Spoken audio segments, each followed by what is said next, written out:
د اوو وروڼو خور که د اختر غوا، پنځمه برخه پاتې حصه.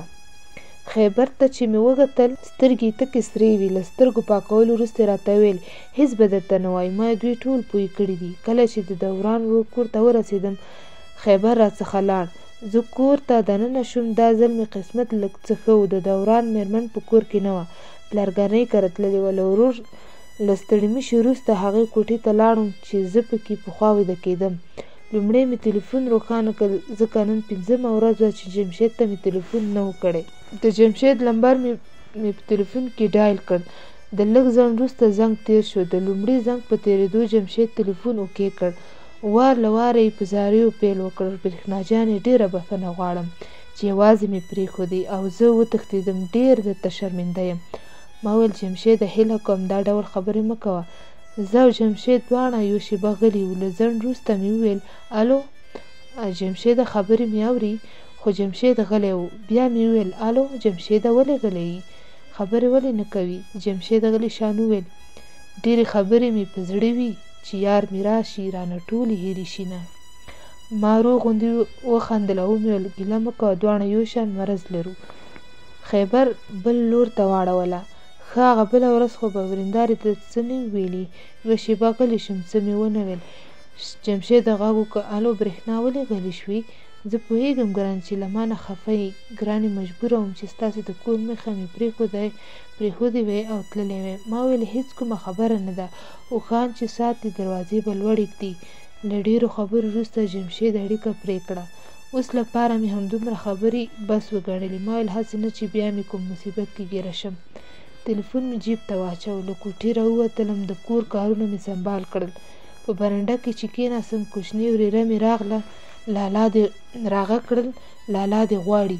کله چې کوټې ته ورغلم ورور مې لوی بسترې ته ډډه وهلې وه. 2-3 قدمه لرې ترې ودرېدم. دوران راته وچې سترګې نیولې وې لکه کوم چرسي یا پوډري چې ښه نشه کړي وي. خپل او پردی نه پېژني. زړه کې مې سل رنګه خبرې تېرې شوې. ما ویل خدایه خیر کړي اوس به راباندې دوران څه ډول قیامت راولي. خدای خبر زه به په کومو سوچونو کې تللی وم چې غوسناک غږ مې د فکرونو لړۍ وشکوله. نجلۍ تا ته وایم ولې په خبره نه پوهېږي؟ درته وایم کښېنه څو خبرې مې په غور سره واوره. لکه وېرېدلې هوسۍ چې د پړانګ له منګولو یې په منډه ځان خلاص کړی وي او د وېرې له امله بیا هم زر زر کله یو خوا مخ اړوي او کله بلې خوا. زما حالت هم همغسې وېرېدلې هوسۍ په شان و. ساه مې ډوبه ډوبه کېده. زنګنونه مې رپېدل. په کوم ځای باندې چې ولاړه وم په همغه ځای باندې کېناستم. دوران خپلې خبرې داسې پیل کړې. هغه د پورې کلي د ملک زوی څو خو پېژنې چې یو واده لري خو کوم نارینه اولاد نه لري. پرون ملک صاحب راغلی او ستا غوښتنه یې وکړه. زه ورسره په 4 جریبه ځمکه راضي شوی یم.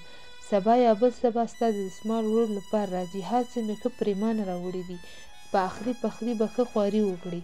دوران خبره نه وه سم د خنجر ګزار و. څو دقیقې غلی وم. هېڅ سوڼ مې نه خته.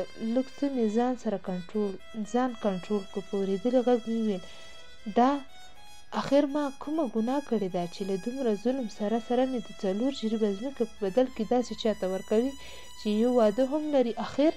اخر ولې؟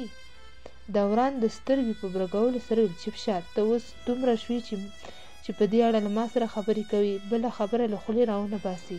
له کوټې راووتلم. په ژړا مې زړه ښه یخ کړل. له ژړا وروسته مې له کوره د تېښتې په اړه فکر وکړل. ما ویل څنګه به له دې عذابه ځان خلاص کړم.